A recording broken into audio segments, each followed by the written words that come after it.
ओम सूर्याय नमः। ओम आदित्याय नमः। स्वागत है आपका हमारे चैनल पर। आज के इस वीडियो में आप सुनेंगे रविवार व्रत की कथा। इसके साथ ही हम आज के वीडियो में आपको सूर्य भगवान की उत्पत्ति की कथा भी सुनाएंगे। आप जानेंगे आज की कथा में कि किस प्रकार भगवान सूर्य का जन्म हुआ था। तो इसी प्रकार की व्रत कथाएं सुनने के लिए और हमसे जुड़े रहने के लिए हमारे चैनल को सब्सक्राइब अवश्य करें और बेल आइकन को प्रेस करें। आज की वीडियो अच्छी लगे तो लाइक करें और शेयर करें। तो चलिए अब हम जानते हैं कि भगवान सूर्य की उत्पत्ति कैसे हुई। तो देखिए, हम सभी जानते हैं कि भगवान सूर्य का एक नाम आदित्य भी है, और आदित्य नाम उन्हें कहाँ से मिला, कैसे मिला। तो मार्कंडेय पुराण की एक कथा है जिसके अनुसार दैत्य और देवता ये एक ही पिता की संतान माने जाते हैं, तथापि स्वर्ग पर अधिकार को लेकर उनके बीच सदैव युद्ध छिड़ा रहता था। एक बार दैत्यों और देवताओं में भयंकर युद्ध छिड़ गया। इस युद्ध में दैत्यों ने स्वर्ग पर अधिकार करके देवताओं को वहां से भागने के लिए विवश कर दिया। अब देवता वन वन भटकते हुए जीवन यापन कर रहे थे। उनकी ऐसी दुर्दशा देखकर देव माता अदिति अत्यंत दुखी रहने लगी। इंद्र देव माता अदिति के ही पुत्र थे, तो अपने पुत्र की ऐसी दशा देखकर बहुत दुखी रहने लगी थी। तब एक दिन नारद जी भ्रमण करते हुए महर्षि कश्यप के आश्रम की ओर पहुंचे। वहां उनकी भेंट देव माता अदिति से हुई। अदिति माता को व्यथित देखकर नारद जी समझाते हुए बोले कि माते, जब तक ये सृष्टि रहेगी तब तक देवताओं और दैत्यों में युद्ध तो चलता ही रहेगा। इसका ना तो कोई आदि है और ना अंत है, परंतु फिर भी देवताओं के कल्याण के लिए मैं आपको एक उपाय बताता हूँ। माता, आप निराहार रहकर भगवान सूर्यदेव की उपासना करें। यदि वे आपके पुत्र के रूप में प्रकट हो जाएंगे तो देवगण अपना तेज पुनः प्राप्त कर लेंगे। उनके समक्ष दैत्य परास्त हो जाएंगे। नारद जी के ऐसे परामर्श के अनुसार अदिति ने उसी दिन से निराहार रहकर कठोर तपस्या आरंभ कर दी। अनेक वर्षों की कठोर तपस्या के बाद अंततः भगवान सूर्यदेव प्रसन्न हुए और प्रकट होकर अदिति से बोले कि अदिति, मांगो, क्या मांगना चाहती हो। तब माता अदिति बोली, भगवान, आप तो संपूर्ण सृष्टि का पोषण करते हैं। आपकी आराधना करने वाला कभी भी निराश नहीं होता है। सूर्य के कण कण में आपका ही तेज विद्यमान है। हे प्रभु, मेरी बस यही इच्छा है कि आप मेरे गर्भ से पुत्र के रूप में जन्म लें। तब भगवान सूर्यदेव ने तथास्तु कहकर अदिति को मनवांछित वरदान दे दिया। वरदान के फलस्वरूप कुछ दिनों के बाद ही अदिति माता गर्भवती हो गई। दिन प्रतिदिन उनका गर्भ बढ़ता चला गया और सूर्य के समान प्रकाशित होने लगा। एक दिन किसी बात पर रुष्ट होकर महर्षि कश्यप ने गर्भस्थ शिशु के लिए, जो कि अदिति के पेट में था, उसके लिए मृत शब्द का प्रयोग कर दिया। अब क्या था, देखते ही देखते अदिति माता का गर्भ अग्नि पिंड के रूप में प्रकट हो गया। उसमें से निकलने वाली अग्नि की प्रचंड लपटें पूरी सृष्टि को जलाने लगीं। तब भयभीत होकर कश्यप ने उस पिंड की स्तुति करके अपने अपराध की क्षमा मांगी। तभी एक आकाशवाणी हुई कि महर्षि, आप प्रतिदिन इस पिंड की उपासना करें। उचित समय आने पर इसमें से एक दिव्य बालक जन्म लेगा, जो संसार में आदित्य नाम से प्रसिद्ध होकर ब्रह्मांड में स्थापित होगा। अब महर्षि कश्यप और उनकी पत्नी अदिति प्रतिदिन उस प्रकाश पिंड की पूजा उपासना करने लगी। नियत समय पर उस प्रकाश पिंड में से अस्त्र शस्त्रों से सुसज्जित एक तेजवान बालक प्रकट हुआ। यही बालक आदित्य तथा मार्तंड नामों से प्रसिद्ध हुआ।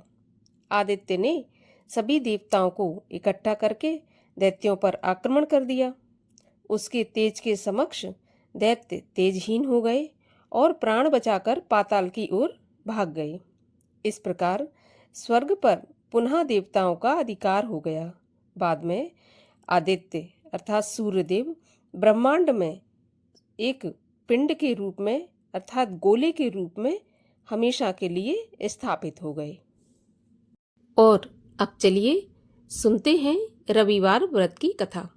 पर उससे पहले रविवार के व्रत का विधि विधान जान लेते हैं। रविवार का जो व्रत होता है वो सभी मनोकामनाओं की पूर्ति हेतु किया जाने वाला उत्तम और श्रेष्ठ व्रत है। प्रातःकाल स्नान आदि से निवृत्त होकर लाल वस्त्र धारण करें, शांत चित्त होकर परमात्मा का स्मरण करें, एक ही समय भोजन करें, इससे ज़्यादा भोजन नहीं करना चाहिए। भोजन तथा फलाहार सूर्य के प्रकाश रहते ही कर लेना चाहिए, अर्थात जब सूर्य अस्त न हो उससे पहले कर लें। अगर आपके निराहार रहते सूर्य छिप जाए या अस्त हो जाए तो दूसरे दिन सूर्य उदय हो जाने पर ही सूर्य को अर्घ्य देने के बाद भोजन किया जाता है। व्रत में कथा सुननी चाहिए। व्रत के दिन नमकीन, तेल युक्त भोजन ये ऐसे पदार्थ बिल्कुल ग्रहण नहीं करने चाहिए। इस व्रत के करने से मान सम्मान बढ़ता है, शत्रुओं का क्षय होता है। अगर शारीरिक पीड़ा होती है उसका भी नाश होता है, विशेषकर आँख की पीड़ा इससे शीघ्र दूर होती है। तो इस प्रकार से रविवार का व्रत करना चाहिए। और अब सुनते हैं रविवार व्रत की कथा। एक बुढ़िया माई थी।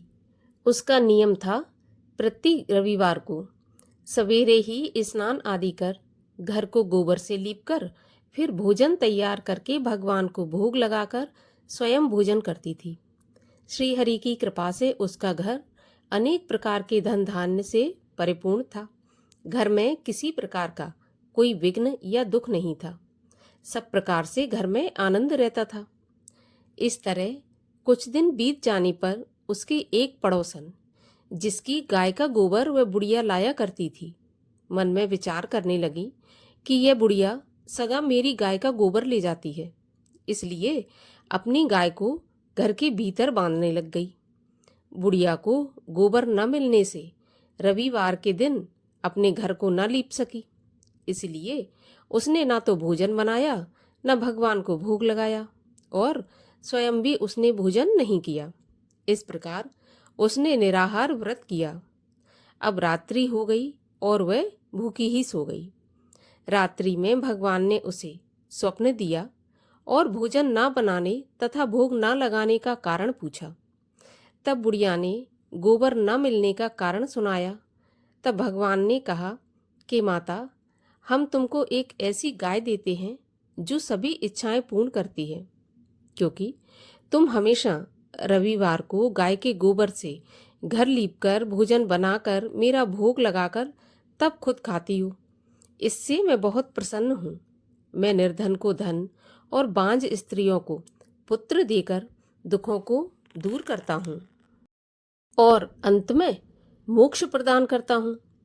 स्वप्न में ऐसा वरदान देकर भगवान अंतर्ध्यान हो गए। प्रातःकाल जब बुढ़िया की आंख खुली तो वह देखती है कि आंगन में एक बहुत सुंदर गाय और बछड़ा बंधे हुए हैं। वह गाय और बछड़े को देखकर बहुत प्रसन्न हुई और उसको घर के बाहर बांध दिया और वहीं पर उसको खाने को चारा और पानी पीने के लिए रख दिया। जब उसकी पड़ोसन बुढ़िया ने घर के बाहर आकर एक अति सुंदर गाय और बछड़े को बंधा देखा तो द्वेष के कारण उसका हृदय जल उठा और उसने देखा कि गाय ने सोने का गोबर दिया है। तो वह उस गाय का गोबर ले गई और अपनी गाय का गोबर उसकी जगह रख गई। वह प्रतिदिन ऐसा ही करती रही और सीधी सादी बुढ़िया बेचारी उसको खबर ही नहीं होने दी। तब सर्वव्यापी ईश्वर ने सोचा कि चालाक पड़ोसन के कर्म से बुढ़िया ठगी जा रही है, तो ईश्वर ने संध्या के समय अपनी माया से बड़े जोर की आंधी चला दी। बुढ़िया ने आंधी के डर से अपनी गाय को घर के भीतर बांध लिया। प्रातःकाल जब बुढ़िया ने देखा कि गाय ने तो सोने का गोबर दिया है, तो उसके आश्चर्य की सीमा नहीं रही और वह प्रतिदिन गाय को भीतर बांधने लग गई। उधर पड़ोसन ने देखा कि बुढ़िया गाय को भीतर बांध रही है और उसका सोने का गोबर उठाने का दांव अब नहीं चल पा रहा, तो वह ईर्ष्या से जल उठी और कुछ उपाय न देखकर पड़ोसन देश के राजा की सभा में जाकर कहने लगी कि महाराज, मेरे पड़ोस में एक बुढ़िया रहती है। उसके पास ऐसी गाय है जो रोज सोने का गोबर देती है। आप उस सोने से प्रजा का पालन करिए। वह बुढ़िया भला इतनी सोने का क्या करेगी? राजा ने यह बात सुनी तो अपने दूतों को उस बुढ़िया के घर से गाय लाने की आज्ञा दी। बुढ़िया प्रातः ईश्वर का भोग लगाकर भोजन ग्रहण करने ही जा रही थी कि राजा के कर्मचारी गाय खोलकर ले गए। बुढ़िया काफी रोई चिल्लाई, परंतु कर्मचारियों के सामने कोई क्या कहता। उस दिन बुढ़िया गाय के वियोग में भोजन नहीं कर सकी और रात भर रो रो कर ईश्वर से गाय को दोबारा पाने के लिए प्रार्थना करती रही। उधर राजा गाय को देखकर बहुत प्रसन्न हुआ, लेकिन सुबह जैसे ही राजा उठा तो सारा महल गोबर से भरा दिखाई देने लगा। राजा यह देखकर घबरा गया। तो भगवान ने रात्रि में राजा को स्वप्न में कहा कि हे राजा, गाय बुढ़िया को लौटाने में ही तेरा भला है। उसके रविवार के व्रत से प्रसन्न होकर मैंने उसे गाय दी थी। प्रातः होते ही राजा ने बुढ़िया को बुलाकर बहुत से धन के साथ साथ सम्मान सहित गाय और बछड़ा लौटा दिया। उसकी पड़ोसन को बुलाकर उचित दंड दिया। इतना करने के बाद ही राजा के महल से सारी गंदगी दूर हो गई। उसी दिन से राजा ने नगरवासियों को आदेश दिया कि राज्य की समृद्धि और अपनी समस्त मनोकामनाओं की पूर्ति के लिए रविवार का व्रत रखा करो। व्रत करने से नगर के लोग सुखी जीवन व्यतीत करने लगे। कोई भी बीमारी तथा प्रकृति का प्रकोप उस नगर पर नहीं होता था। सारी प्रजा सुख से रहने लगी। सूर्य भगवान की आरती। ओम जय सूर्य भगवान, जय हो दिनकर भगवान। जगत के नेत्र स्वरूपा, तुम हो त्रिगुण स्वरूपा। धरत सब ही तब ध्यान। ओम जय सूर्य भगवान। सारथी अरुण है प्रभु तुम, श्वेत कमल धारी। तुम चार भुजाधारी, अश्व है सात तुम्हारे। कोटि किरण पसारे, तुम हो देव महान। ओम जय सूर्य भगवान। उषा काल में जब तुम उदयाचल आते, सब तब दर्शन पाते। फैलाते उजियारा, जागता तब जग सारा।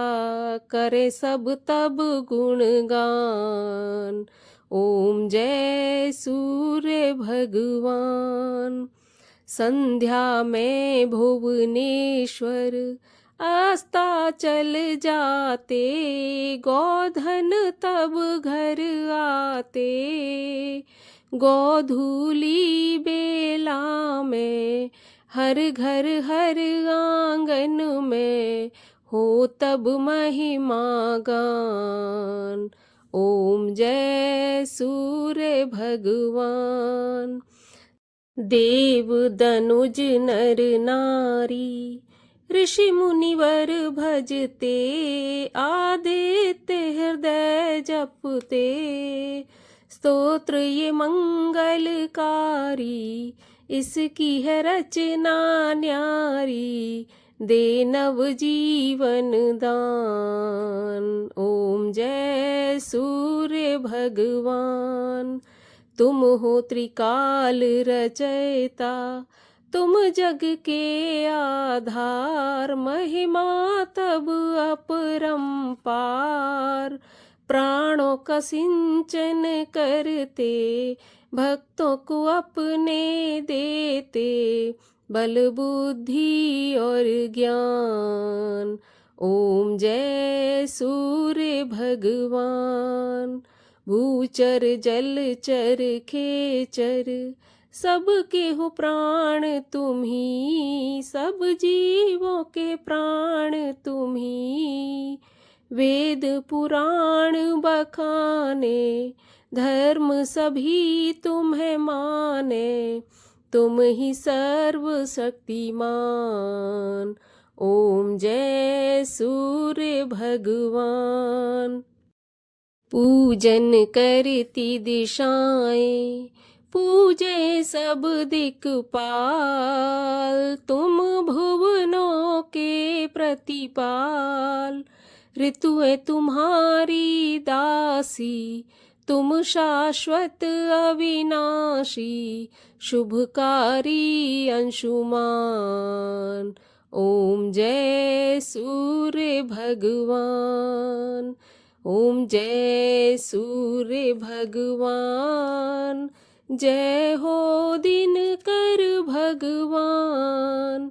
जगत के नेत्र स्वरूपा, तुम हो त्रिगुण स्वरूपा, धरत सबहि तब ध्यान। ओम जय सूर्य भगवान। बोलिए सूर्य भगवान की जय।